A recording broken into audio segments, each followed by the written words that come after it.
পলাতক অবস্থায় ভারতে বসে নানা উস্কানিমূলক বক্তব্য দিয়ে দেশে অস্থিতিশীলতা সৃষ্টির চেষ্টা করে যাচ্ছেন পতিত সাবেক প্রধানমন্ত্রী শেখ হাসিনা।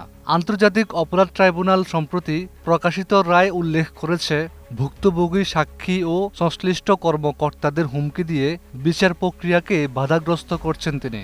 আদালত অবমাননা ৬ মাসের সাজা সংক্রান্ত পূর্ণাঙ্গ রায় ইতিমধ্যে পুলিশ প্রধান, আইন মন্ত্রণালয় ও স্বরাষ্ট্র মন্ত্রণালয়ে পাঠানো হয়েছে। রায় উঠে এসেছে ২০২৪ সালের জুলাই মাসে গণভবনে দেয়া শেখ হাসিনার বক্তব্যে দেশব্যাপী ক্ষোভের সৃষ্টি হয়। এর প্রতিবাদে ঢাকা বিশ্ববিদ্যালয় সহ দেশের বিভিন্ন স্থানে শিক্ষার্থীরা মিছিল বের করে। সে সময়ের ভিসি মাকসুদ কামালের সঙ্গে শেখ হাসিনার একটি ফোনালাপের বিস্তারিত আদালতে উপস্থাপিত হয়েছে।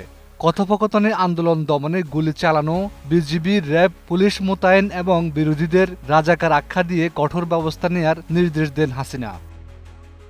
আন্তর্জাতিক অপরাধ ট্রাইব্যুনালের রায়ে শেখ হাসিনা ও গাইবান্ধার আওয়ামী লীগ নেতা শাকিল আকন্দ বুলবুলকে আদালত অবমাননার দায়ে কারাদণ্ড দেওয়া হয়েছে। মামলার পূর্ণাঙ্গ রায়ে তাদের ফোনালাপের বিস্তারিত উঠে এসেছে, যা ফরেনসিক পরীক্ষায় প্রমাণিতভাবে সত্য। অডিওতে শেখ হাসিনা বলেন, চাকরি সামনেও করতে হবে, এক মাঘের শীত যায় না।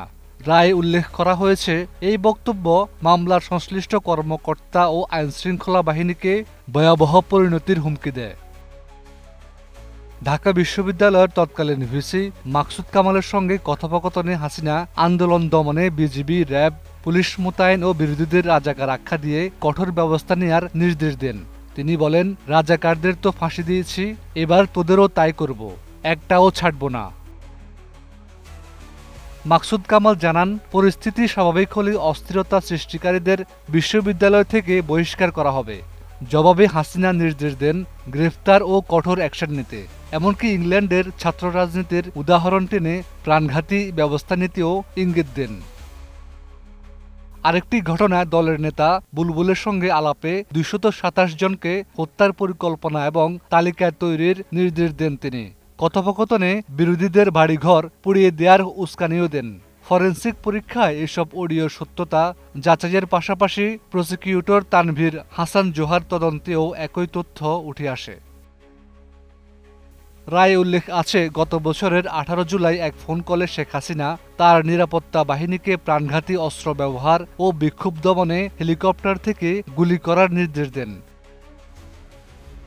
রাজনৈতিক বিশ্লেষকদের মতে ১৫ বছরের শাসনামলে নানা অপকর্মের দায় স্বীকার না করে শেখ হাসিনা এখনও দলীয় নেতাকর্মীদের অনলাইনে নির্দেশনা দিয়ে যাচ্ছেন, যা তাদের আরও বিপদে ফেলছে।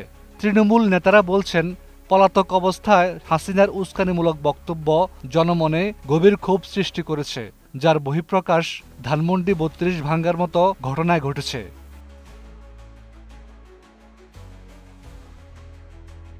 এছাড়া আওয়ামী লীগের ভিতরে নতুন নেতৃত্ব আসার জল্পনা কল্পনা চলছে।